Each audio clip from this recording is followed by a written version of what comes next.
perkara ini gitu. Bang, tanggapan abang sendiri gimana nih bang? Hari ini pun persidangan untuk pengawalan kasus dari MM ini.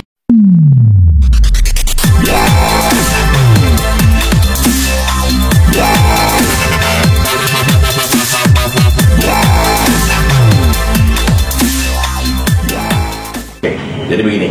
Jadi memang tadi saya telat juga datang ke sana. Jadi tadi pas saya lihat dari sosial media, memang udah rame ya. Mana tadi JPU-nya juga video-videoin ya, segala macamnya ya. Ya kalau menurut saya seperti ini tanggapan saya ya. Alangkah lebih baiknya sebagai penegak hukum kita tunjukkan ke masyarakat bagaimana tata cara bersidang yang benar. Mbak Nikita Mirzani ini bukan seorang teroris, bukan seorang pembunuh narkoba, ya, dan dia pun belum bisa dikatakan bersalah ini. Jadi berlakukanlah bagaimana mestinya. Hak-haknya Mbak Nikita Mirzani harus diberikan juga, gitu loh. Karena saya tadi jujur sekali pas tadi dokter detektif ya, jadi saksi itu tadi, saya agak sedikit kecewa juga sama majelis hakim di mana menyatakan bahwa sidangnya kita undur minggu depan. Padahal Mbak Nikita Mirzani sendiri menyatakan saya ini masih sanggup, masih mampu. Ayo kita lanjut sidangnya. Pas tadi memutar rekaman dari dokter detektif ya. Kenapa mesti langsung ditutup, ditunda ke minggu depan? Ini ada apa sebenarnya gitu? Ini pandangan saya loh ya, sebagai masyarakat gitu. Tolonglah diberlakukan sebagaimana mestinya. Bang, artinya ini hak asasinya Nikir disebut, bisa dikatakan dirampas ya bang, karena kan dia nggak ada hak buat membela tapi dikit-dikit terpotong gitu. Ya itulah yang sangat disayangkan kan begini. Si Mbak Nikita kan punya hak untuk menjawab, hak untuk bertanya. Kenapa dibatasin gitu? Biarkan aja dia bertanya dan menjawab. Jangan langsung dipotong. Nah kalau begini ya nggak bakalan ketemu kebenaran materialnya, nggak bakalan nemu ini. Malah kemana-mana ini perkara ini gitu. Bang, tanggapan abang sendiri gimana nih bang? Hari ini pun persidangan untuk pengawalan kasus dari MM ini sendiri sangat dikawal ketat banget, banyaknya polisi gitu. Terus udah gitu yang mana tugas GPU sebenarnya tugas dasarnya itu apa sih bang? Apakah dia boleh memvideokan, yang mana kan seharusnya dia bersikap netral tapi malah sibuk jadi konten kreator? Oke, saya jawab pertanyaan pertama dulu, masalah bagaimana tadi pengawalannya itu sangat sekali ya. Saya juga tadi bingung gitu. Ini ada apa sebenarnya, sidang apa ini kan begitu kan? Kok masa iya? Itu kan sidang terbuka untuk umum. Saya tadi nerobos aja ke dalam nggak bisa loh. Saya nerobos ke dalam aja nggak bisa. Dikawal berapa lapis tadi itu ya. Saya aja nggak bisa nerobos ke dalam. Artinya apa? Artinya sidang ini terbuka untuk umum. Udah, ngapain sih pengawal-pengawal seperti itu? Terlalu banyak gitu. Buat saya itu kan nggak penting gitu. Walaupun menurutnya ini kasus ini luar biasa besar, tapi nggak penting juga pengawalan yang terlalu berlebihan lah. Kalau menurut aku berlebihan, gitu loh. Toh Mbak Nikita Mirzani juga dari mobil tahanan jaksa sampai ke persidangan diborgol. Toh nggak bisa juga kabur kemana-mana, ya. Sampai ke persidangan juga diborgol, baru sampai ke persidangan dibuka. Setakut itu, kenapa setakut itu kan gitu? Haknya Mbak Nikita Mirzani menurut saya di sini benar-benar dirampas. Kalau saran saya sama Bang Fahmi sebagai pengacaranya, lawyernya, harus ambil tindakan ini, gandeng Komnas HAM. Ini ada loh hak terdakwa ini nggak terpenuhi ini, seperti itu. Saya juga pernah terdakwa kok, gitu kan, nggak gitu-gitu amat, gitu. Tadi pas, apalagi tadi pas anaknya datang ya, tapi aku tadi anaknya datang itu yang kecil ya, tapi dari sosial media. Tapi tadi pas di pengadilan aku nggak nemu lagi kemananya, nggak ketemu. Nggak tega loh kita, cara manusia kita nggak tega loh. Apa salahnya sih kasih ruang 1 jam gitu untuk kangen-kangen sama anaknya juga baru sembuh kan, apa salahnya sih gitu.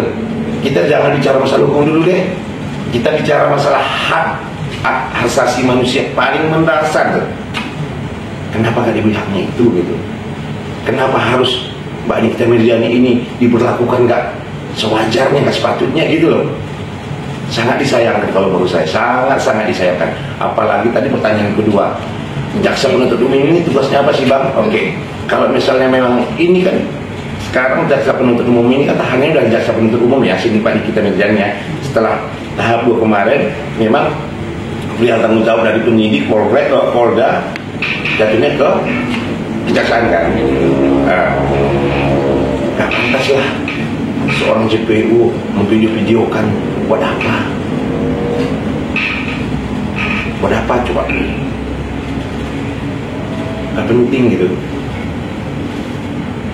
Inilah sebenarnya kacamata hukum kita sekarang ini hancur, berantakan gitu. Kita sebagai praktisi hukum, saya pribadi malu lihatnya gitu. Apalagi tadi pas mau pulang keluar sampai Mbak Nikita Mirzani sujud-sujud segala macam. Masa ia lihat lebih tahu dia sakit? Orang dia sendiri masih mengatakan mampu kok. Kenapa mesti ditunda lagi minggu depan? Ini maksudnya apa? Kan begitu. Ini saya melihat dari persidangan tadi ya. Kalau masalah hukumnya silakan on the track, gitu loh. Jangan dibawa-bawa kayak yang tadi itu. Aduh, tontonan yang sangat nggak bagus lah menurut aku. Gitu. Sudah mencoreng pengadilan juga ya Bang, ibaratnya dengan Udah pasti. tindakan sikap seperti itu. Udah pasti lah. Udah pasti lah. Gitu loh. Bang, ini kan Abang tadi sempat berbicara baik hati ya Bang, punya hati nurani juga terkait dengan anak. Tolong kasih kesempatan Yes. Yes. Artinya JPU dan hakim kita katakan sudah buta mata dan buta hati. Setuju nggak sih Bang? Kalau melihat kejadian tadi seperti itu ya setuju aja. Terlepas dia sebagai ibaratnya majelis hakim sebagai pemimpin itu sidang ya, jaksa penuntut umum sebagai penuntut ya.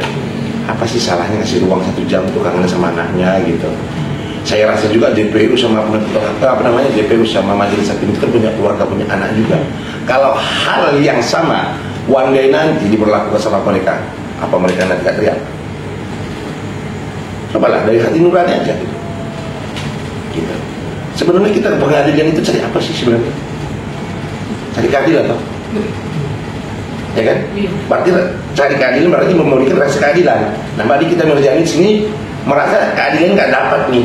Gua ketemu sama anak gua aja nggak dikasih ini, ada apa nih? Dikasih cuma berapa menit ya? Seperti itu tadi ya. Aku lihat ke videonya ya.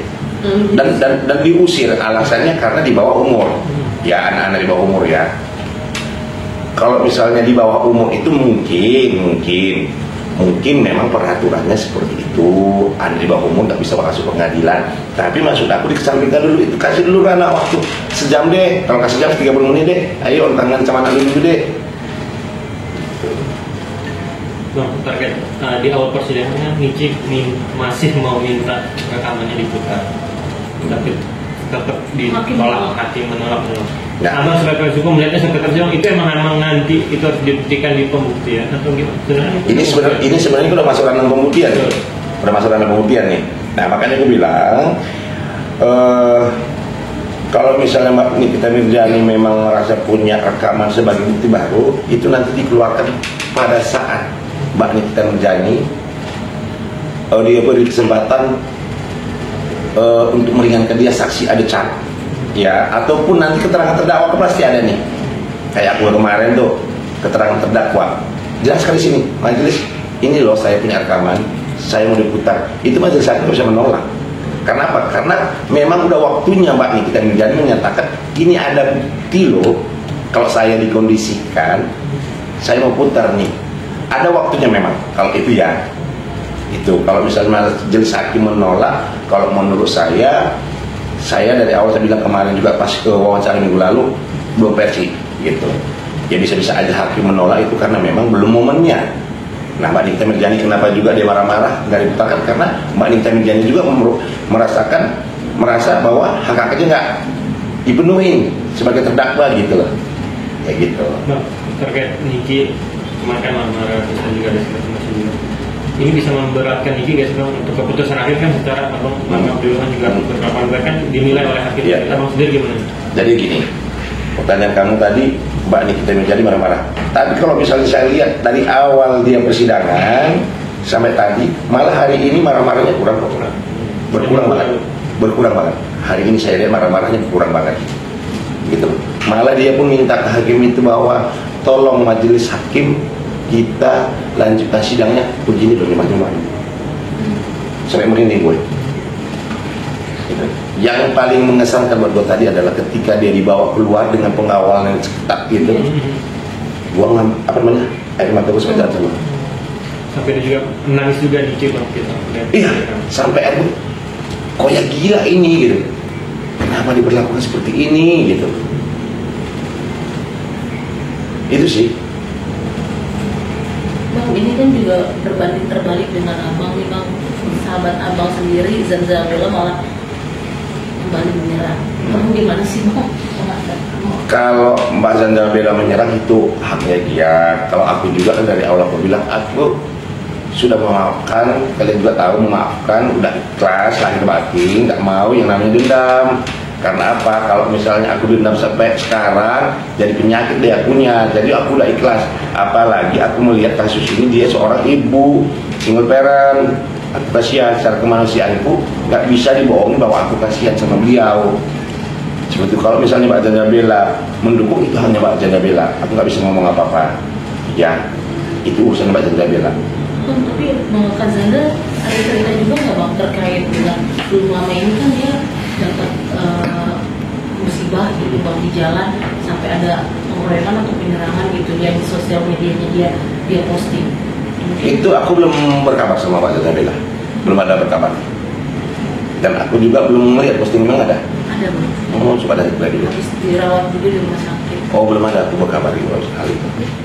Bang, selanjutnya nih bang harusnya tindakan atau langkah apa sih yang bisa bikin Nikmir atau pihak kuasa hukumnya untuk lebih smoothly lagi untuk Nah, dari awal aku bilang timnya Bang Fahmi, lawyernya Mbak Nikita Mirjani fokus apa? Fokus kepada dakwaan. Ya, apa yang didakwakan itu dibantai habis-habisan. Jangan terpecah-pecah konsentrasinya. Gitu. Contoh kayak tadi misalnya, oke lah, ini awal muasalnya mulai dari perskincarean kan. Ini yang didakwakan kan bukan masalah perskincarean, TPPU. Itu dibantah, digali terus-terusan. Gimana nih TPPU-nya nih? Kan atas dasar mau sama mau. Kenapa lu transfer misalnya? Itu fokus sama dakwaan jaksa penuntut umum supaya bisa mengurangi masa hukumannya nanti. Syukur-syukur nanti kalau bebas gitu loh. Dan menjawab juga tadi pertanyaan yang satu lagi, apakah ini memberatkan bang segala macamnya, itu tergantung lagi nanti kepada hakim sama keputusan hakim, bersalah atau tidaknya nanti keputusan hakim. Kalau masalah dia katanya Mbak Nikitanya pas di persidangan kurang baik, kurang sobat segala macam, itu kita serahkan ke majelis untuk memutus perkara ini. Karena Mbak Nikita Mirjani juga ada alasan juga kenapa dia marah-marah seperti itu. Contoh kayak yang tadi dia ketemu anaknya juga nggak sebebas itu, nggak dikasih ruang. Nah tiba-tiba juga persidangannya ditunda minggu depan, padahal Mbak Nikitanya masih kuat walaupun dia katanya sakit, gitu kan. Itu hak-haknya yang dirampaskan sebenarnya ini. Seperti itu. Oke, masih ada pertanyaannya? Siap. Oke. Siap. Terima kasih.